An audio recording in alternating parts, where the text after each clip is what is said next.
క్షమాపణ చెప్పాలి TMC MP వెంటనే.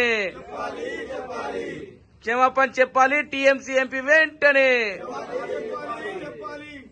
అమిత్ షా నాయకత్వం, మోదీ నాయకత్వం, అమిత్ షా నాయకత్వం. జై జై మాతా భారత్ మాతా భారత్ మాతా కీ నరేంద్ర మోదీ గారి నాయకత్వం, నరేంద్ర మోదీ నాయకత్వం. జై శ్రీరామ్ జై శ్రీరామ్ జై శ్రీరామ్. వందే మాతరం వందే మాతరం వందే మాతరం వందే మాతరం వందే. ఈరోజు భారత సురక్షా సమితి జగిత్యాల జిల్లా శాఖ ఆధ్వర్యంలో ఎస్ఎస్ రాజు గారు, మా భారత సురక్షా సమితి రాష్ట్ర ఉపాధ్యక్షులు మరియు మా భారత సురక్షా సమితి సభ్యులమైన మేమందరం ఈరోజు కార్యాలయంలో ప్రెస్ మీట్ పెట్టడం జరిగింది. దానికి ముఖ్య ఉద్దేశం ఏంటంటే, మరి భారతదేశానికి కేంద్ర హోంశాఖ మంత్రిగా ఉన్నటువంటి ఒక అమిత్ షా గారిని బాధ్యత గల ఒక ఎంపీ అయి ఉండి మరి ఆమె అనుచిత వ్యాఖ్యలు చేయడాన్ని మేము తీవ్రంగా ఖండిస్తున్నాం. ఏదైనా ఒక సమస్య ఉన్నప్పుడు ఆ సమస్య పరిష్కారం గురించి మాట్లాడాలి తప్ప మరి వ్యక్తిగతంగా అమిత్ షా తల తీసుకొచ్చి బలపెట్టు, ఇంకోళ్ళు తీసుకొచ్చి ఈడబెట్టు అనేటువంటి మాటలు అవి చాలా మంచివి కావు, ఖండించదగినటువంటి ఒక మాటలు. వాస్తవంగా మరి దాదాపు 3 సార్లు తృణమూల్ కాంగ్రెస్ రాష్ట్ర ప్రభుత్వం పశ్చిమ బెంగాల్లో ఉంది.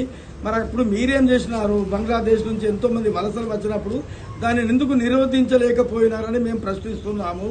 ఆ రోజు మీరు చేయకుండా ఆ యొక్క సమస్యను పక్కదారి పట్టించి కేంద్ర హోంశాఖ మంత్రి గారి మీద మరి తల తీసేస్తాం బలమైనటువంటి మాట్లాడు, అది చాలా దురదృష్టకరమైన సంఘటన.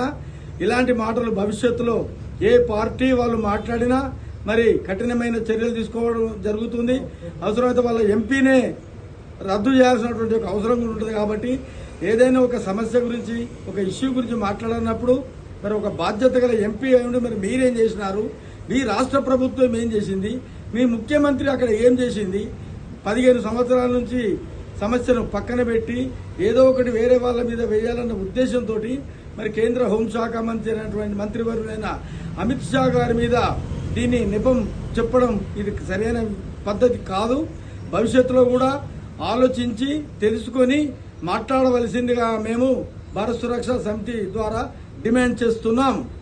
నిన్న పశ్చిమ బెంగాల్లోని నోయిడా జిల్లాలో జరిగినటువంటి ఒక కార్యక్రమంలో టీఎంసీ ఎంపీ అయినటువంటి మహువా మైత్రి విలేకరుల సమావేశంలో కూడా విలేకరులు అడిగినటువంటి ప్రశ్న ఏదైతే ఉందో, అక్రమ వలసదారులు బంగ్లాదేశ్ నుంచి వస్తున్నటువంటి అక్రమ వలసదారులను ఏ విధంగా నియంత్రిస్తున్నారు అని చెప్పి అడిగినటువంటి ప్రశ్నకి ఆమె అమిత్ షా తల నరికి టేబుల్ మీద పెట్టాలి అని చెప్పి, అంటే అక్రమ వలసదారులను నిరోధించడం లోపల హోంమంత్రి అయినటువంటి అమిత్ షా వైఫల్యం చెందాడు, భద్రతకు సంబంధించిన రక్షణ చర్యలు తీసుకోవడం జరగలేదు, ఫెయిల్ అయ్యాడని చెప్పి సో అతని తల నరికి టేబుల్ మీద పెట్టాలని చెప్పి ఆమె వ్యాఖ్యానించడం జరిగింది. ఈ వాక్యాల్ని జాతీయవాదులుగా భారత సురక్షా సమితి జిల్లా శాఖ పక్షాన రాష్ట్ర ఉపాధ్యక్షులైనటువంటి ఎస్ఎస్ రాజు గారి నాయకత్వంలో కూడా ఆమె యొక్క వ్యాఖ్యల్ని మేము తీవ్రంగా ఖండిస్తున్నాం. అక్కడ జరిగినటువంటి కార్యక్రమంలో విలేకరులు అడిగినటువంటి ప్రశ్నకు బదులుగా ఏ విధంగా మీరు వలసదారుల్ని నియంత్రించడం జరుగుతుంది, ఎలాంటి చర్యలు తీసుకుంటున్నారు అని చెప్పి అడిగినటువంటి ప్రశ్నకి ఆమె చెప్పాల్సినటువంటి సమాధానం తిష్ట వేసుకుని వాళ్ళు స్థిరపడడం అనేటువంటి జరిగింది.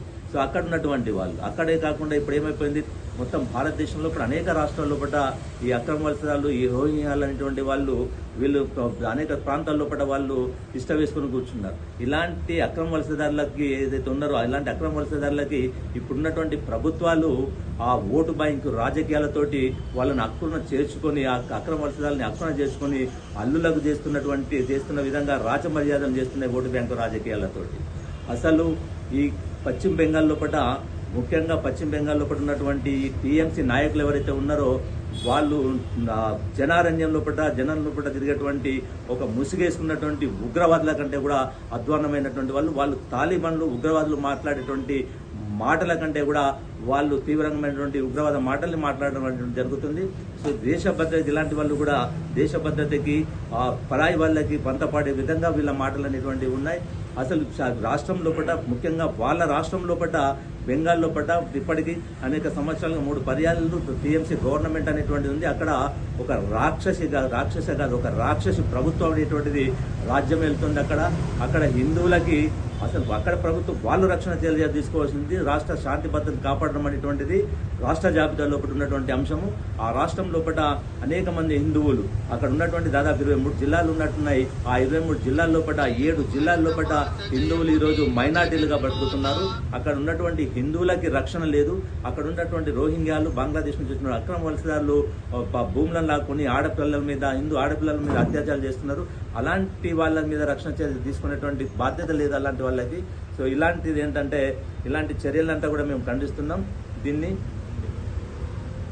మళ్ళీ ఒకసారి మేము భారత సురక్షా సమితి తరఫున ఈ చర్యలన్నిటిగా ఖండిస్తున్నాం. ఆమెను క్షమాపణ, మా మహోమైత్రి కంపల్సరీ ఆమె అమిత్ షాకి క్షమాపణ చెప్పాలా ఆమె మీద, లేదంటే ప్రభుత్వం ఆమె మీద చర్యలు తీసుకోవాలని చెప్పి మేము డిమాండ్ చేస్తున్నాం.